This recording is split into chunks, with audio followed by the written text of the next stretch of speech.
Hello and welcome, everybody. Thank you so much, Leslie. It's wonderful to have you all here. I'm going to cover just some basics of restorative practices as they are in schools, and then how that may apply to home.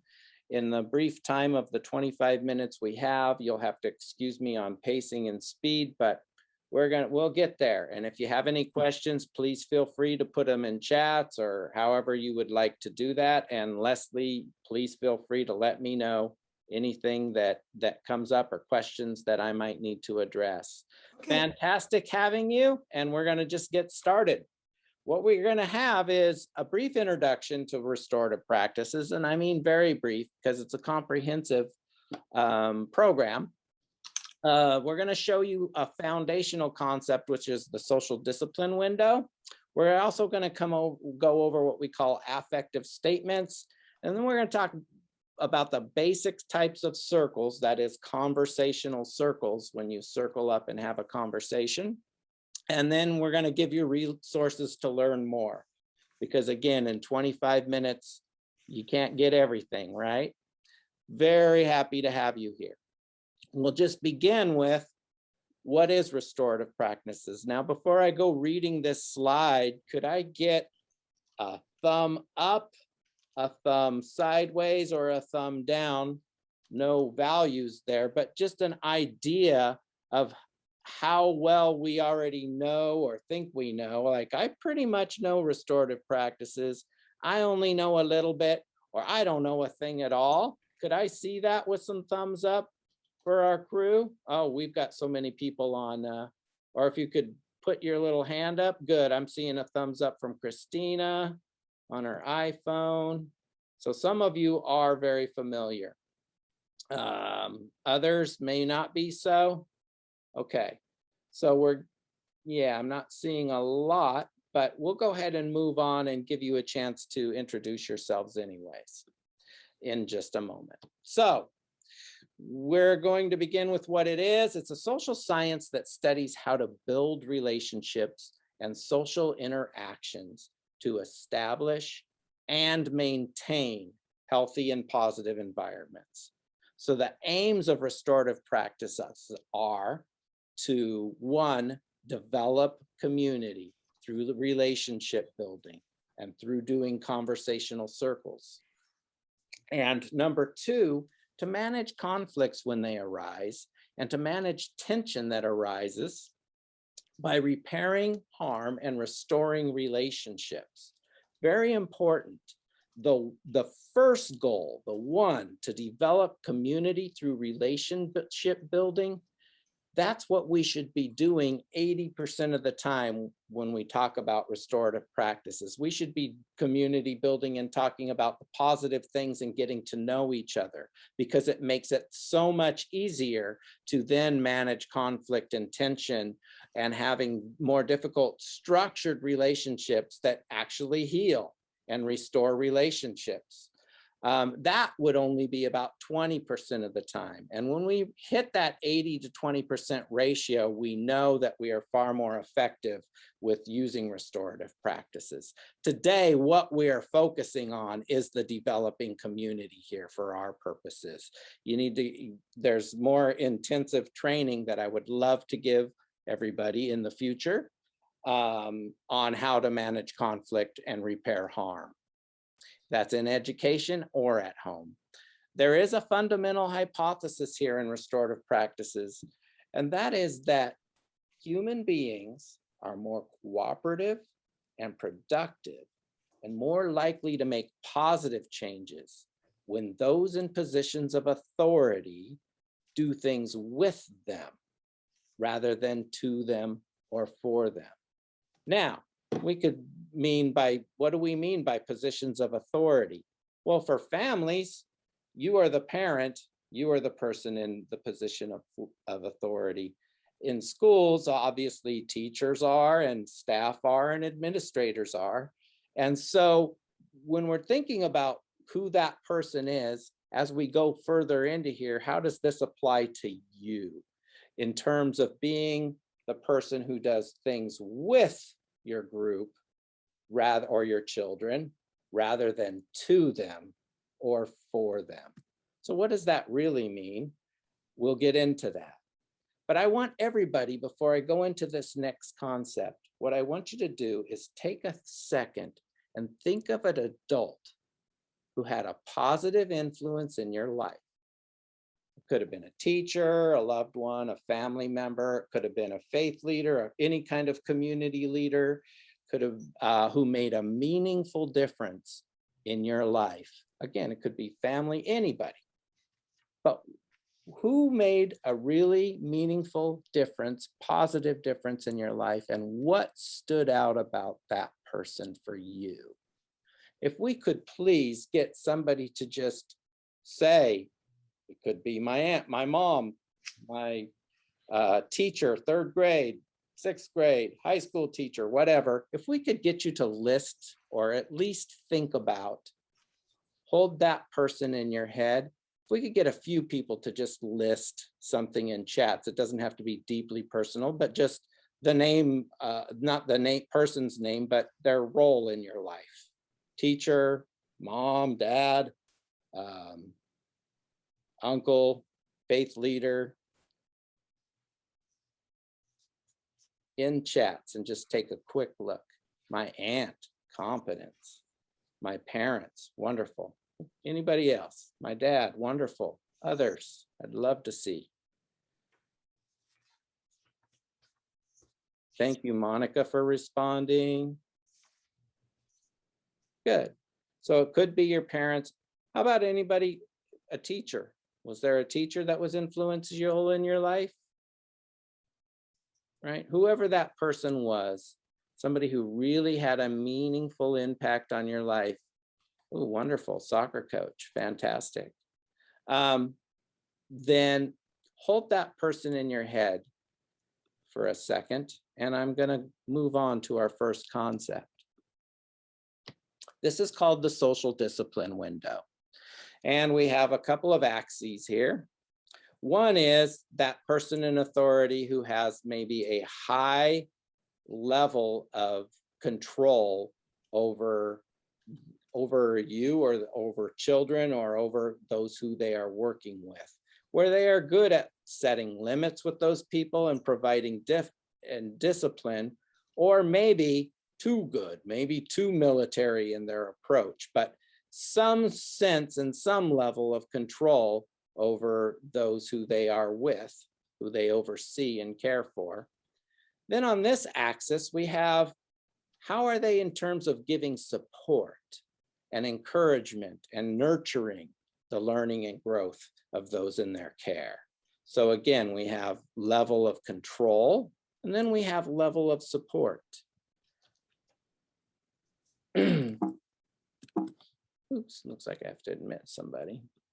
So looking at this, we have our first box here on the left, and that is if you had a high level of control, and you did not have a high level of support, or give a high level of support, then that person might be what they call in the 2 box. In other words, it's operating under the idea of, if you don't do what I want to see you do, you're going to get punished.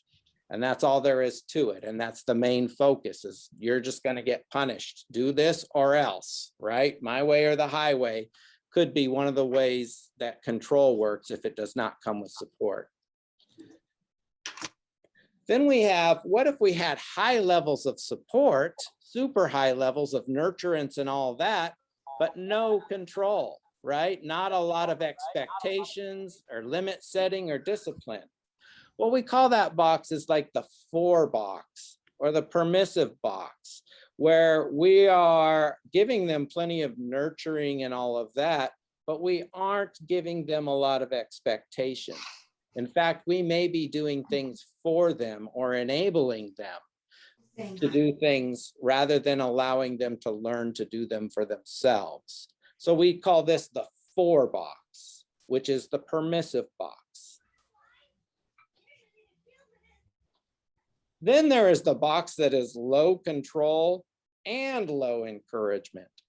If you find any of your colleagues or parents or friends in this box, try to get them help immediately. That's the one where they're actually kind of being neglectful. They're not in an emotional state where they're controlling or setting limits or giving any discipline, nor are they giving much support. If you see anybody in this box, please do try to support and give them help and get them resources. That said, at any given time on any given day, this is all fluid.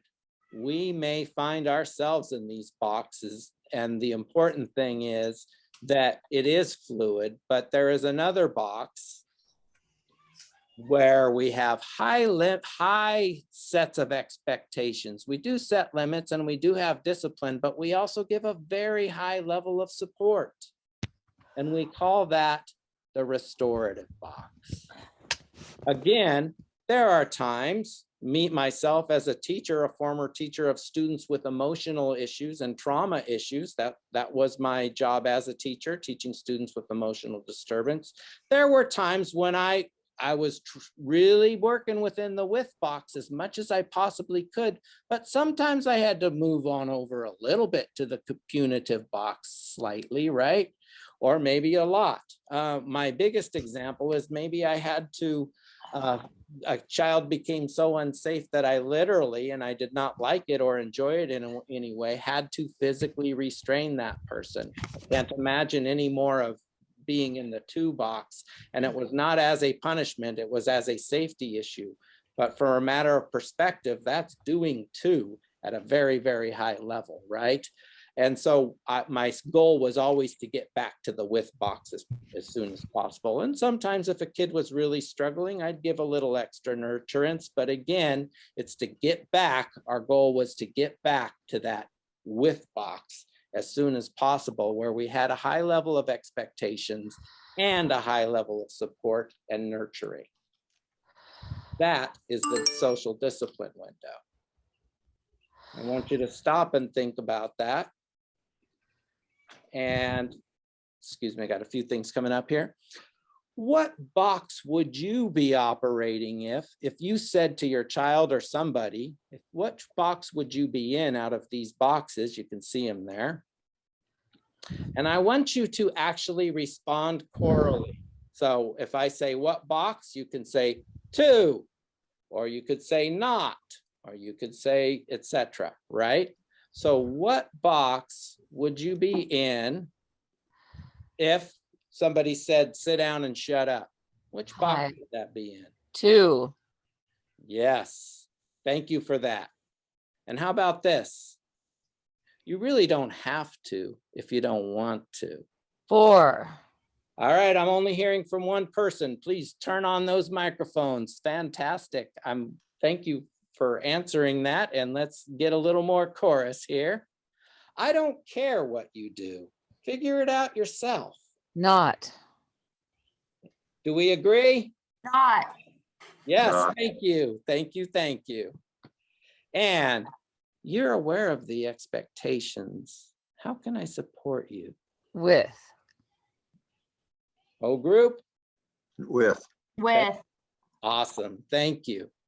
All right, so it seems like we've got this concept pretty well down of the attitudes that come with each box or might be represented. Now, what I'm going to ask you to do is remember the person you thought of and ask yourself, which box was that person in? The person you thought of before I began this activity who had the most positive influence and impact on your life. Which box was that person in most of the time? With. Would we all agree? Yes. With. Fantastic. Okay, I'm going to go to another concept. How are we on time, Leslie? We have about, I was going to give you a 5-minute warning. Okay. All right. So we're going to talk. I'm going to just Here, tell Audrey. I'm I'm sorry. going to tell you what affective statements are, because they're the beginning of how we start to talk when we are being restorative with people. They are I statements. I statements that express your feelings about an event or something that occurred or your interaction. And so these kinds of statements can help you set boundaries, but they can also provide feedback, positive or corrective feedback, and they teach empathy. All right. So they have an opponent that talks about how you feel when a certain kind of event happens. So let me give you an example. I feel proud when I see you help your brother with homework because it shows how you like to help people learn. So that is an example of an affective statement. Now it kind of can get a little more formalized, the sort of I feel and what it is you feel when a certain event occurs, because. I feel when, because. Affective statements are the beginning of the building blocks of restorative statements and how we speak restoratively. We put a little bit about our own feelings about something. And that's the beginning of having restorative conversations. So a positive statement would be the one you see down there. I feel proud when you did your chores because it shows you like to be responsible. And then there could be a corrective one. I feel angry when I hear you put your sister down because it really hurts her feelings, right? So those are affective statements, not necessarily judgmental or therapeutic, but they're talking about your feelings and you're owning them, okay? So I was going to do an activity where you could put an affective statement in chats. And what I want you to do, and I would like everybody to participate in this, please, that's a part of our expectations here. In chats, just think of somebody your children or somebody you work with or anybody that you have a relationship with where you would like to give them a positive affective statement. For example, I feel proud, happy, glad, inspired when you blah, blah, blah, or when I see blah, blah, blah. And this time, just for brevity's sake, you don't always have to say the because, it's still affective. If you just say, I feel when I see you or when this happens, right? So just think of that and then type something in. Think of something your child or somebody you know does that you would like to give that positive affective statement to, and then just put it in chats. All you have to do is, I feel when, and that's it. Ready? I want to see some chats. I feel involved when you share. Oh, that's fantastic. Thank you for that one. Others, I feel happy when you are kind to your brother. Love it.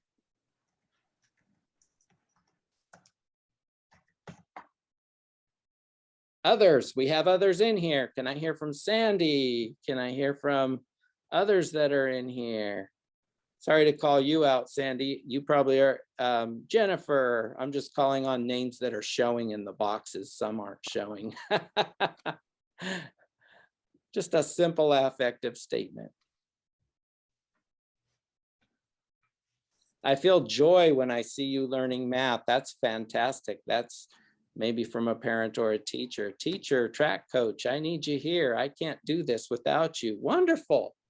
That's wonderful because it's showing emotion and it's an I statement. Beautiful. So fantastic. Thank you for sharing those. Those are important things to practice when you get into restorative conversations.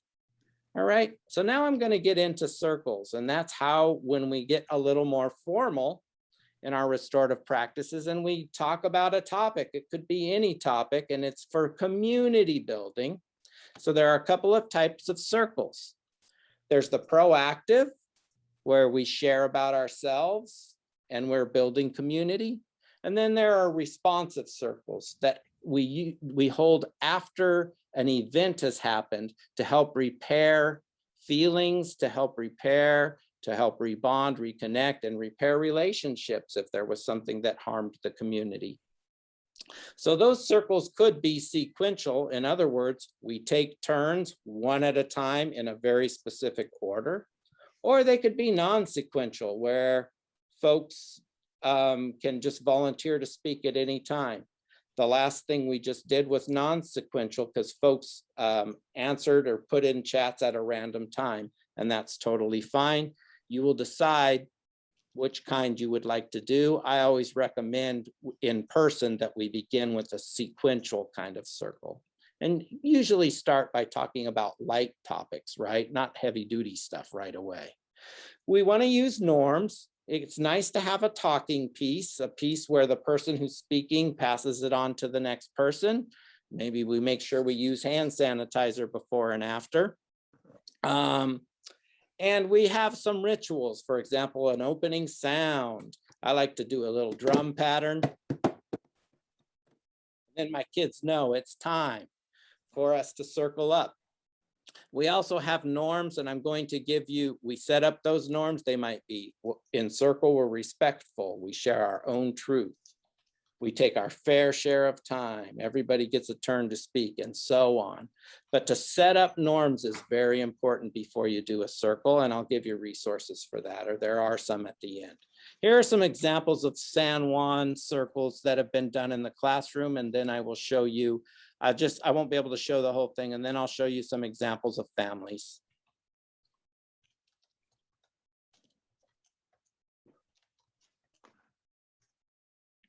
The ball around. When you get the ball, you say your word, okay, of how you are feeling. Okay, I'm going to go first. Okay, the rest of us are having a quiet mouth and we're going to follow the ball and listen. Ready? Happy.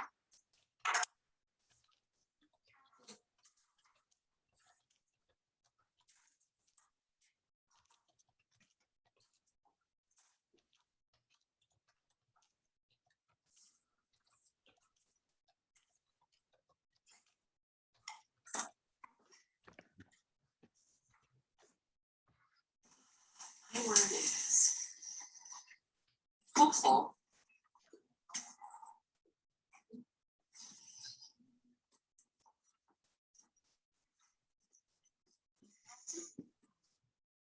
Discuss. I'm good.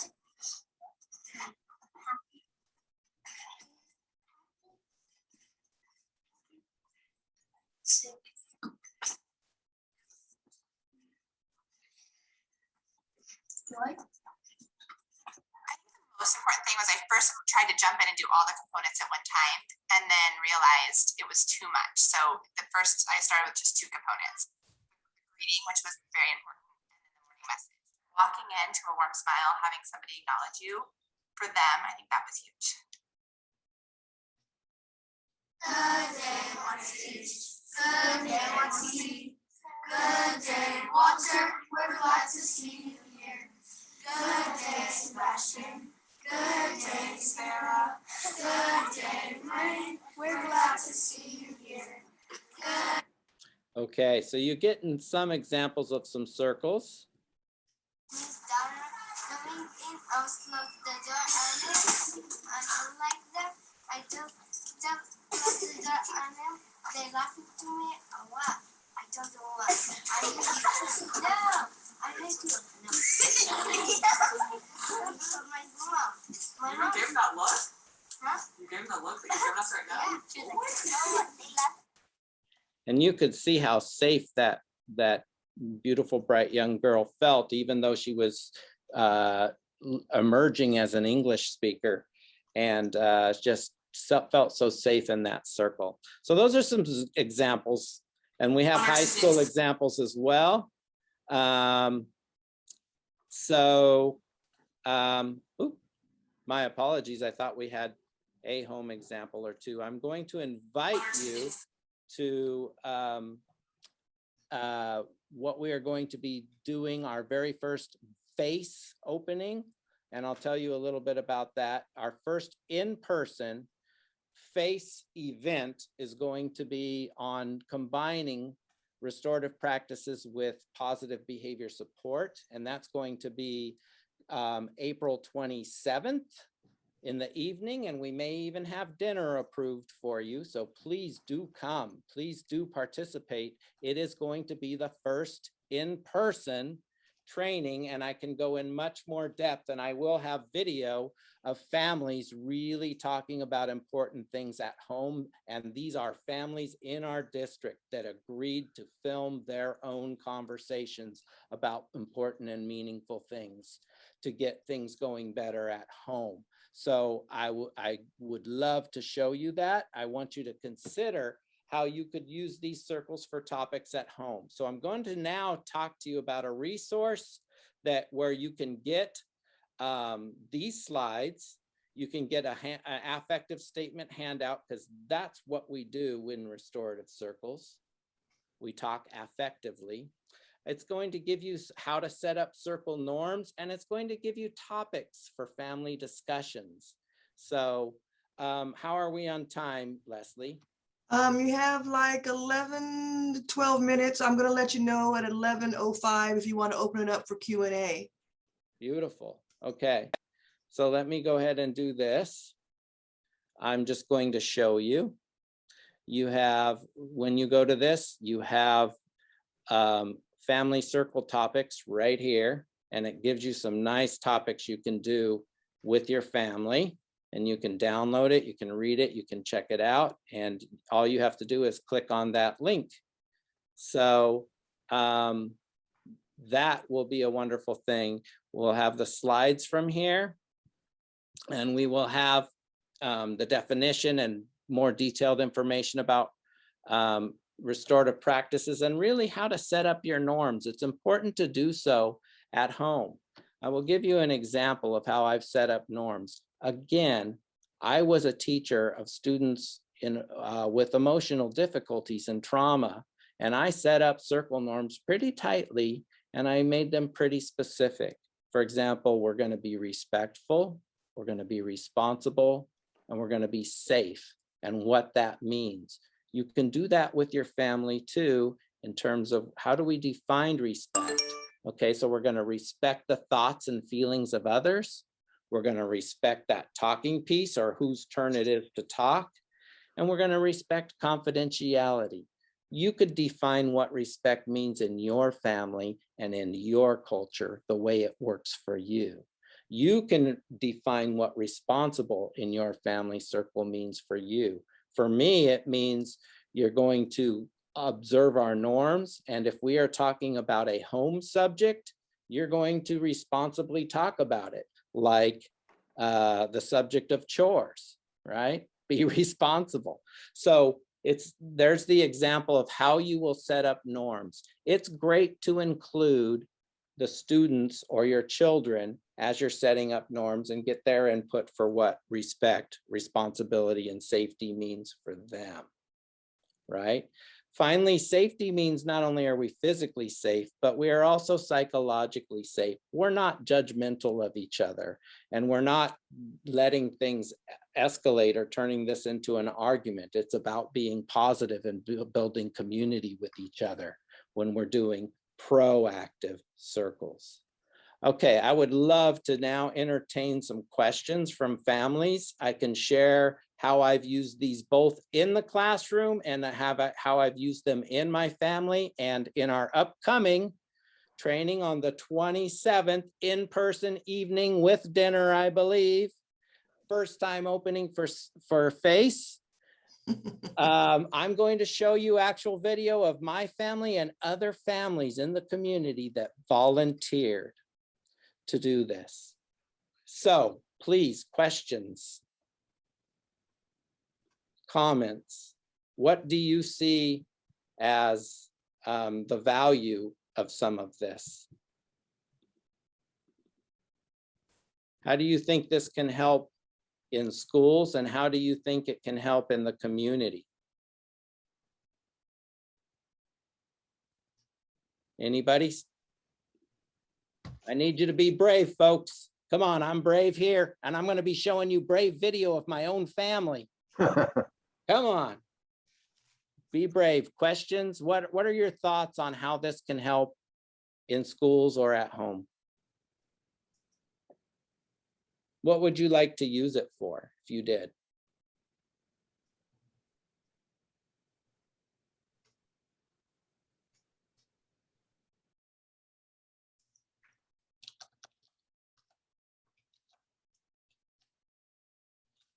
Okay, so in schools, I've seen it build tons of community and have students get to know small things about each other so that they started to learn what they had in common. And I saw them feel more safe even when they went out to recess. I saw them socializing so much more. And I saw them seeing that they felt that they could take more risks in the classroom, which meant more academic learning because they were more able to take risks, which is huge. So there's a school piece around building community that is huge. With my family, it was wonderful for building relationships and structuring ways where I could find out things about from my own 2 teenage sons that I would not have otherwise known. And it's not just as simple as, hey, how was your day at school? But it was structuring it so that everybody knew they had their own turn. And it could be any topic, like what was the best thing? What was the best activity that we've done as a family? Or what was the best holiday that we had that you remember? Or, any topic really that gets them opening up about things that are important to them or memories they've had. Again, I'm giving you tons of topics that you can talk about with your family. How could you use this at home? What I would recommend is if you're thinking about home routines that aren't going as well as they should, that you would like to change a little, it'd be okay to have a restorative conversation about that. And that's where I'm going to get into how PBIS, positive behavior support, getting your kids to do what you want them to do, and combining it with restorative practices to get the most cooperation and family community built as possible. That's what I'm inviting you to do. Finally, we're just going to do with our last few minutes. Sean, I was going to say that it would be nice if we started statements with I rather than you, in terms of too often we start home conversations accusing rather than talking. Thank you so much, Mike. That's exactly right. And so that is one of the reasons for the foundation. And what happens, Mike, when somebody says to you, I feel uncomfortable when you say it's a spouse, watch TV too long. I mean, when they say the word you, what is the immediate effect on you? Well, I become defensive when it starts with you. Exactly. It sets up our defensiveness, and then we're not even able to hear what was speaking. So starting with that's the perfect point. And that's why affective statements, particularly positive ones, are the foundation. So thank you for bringing that up, Mike.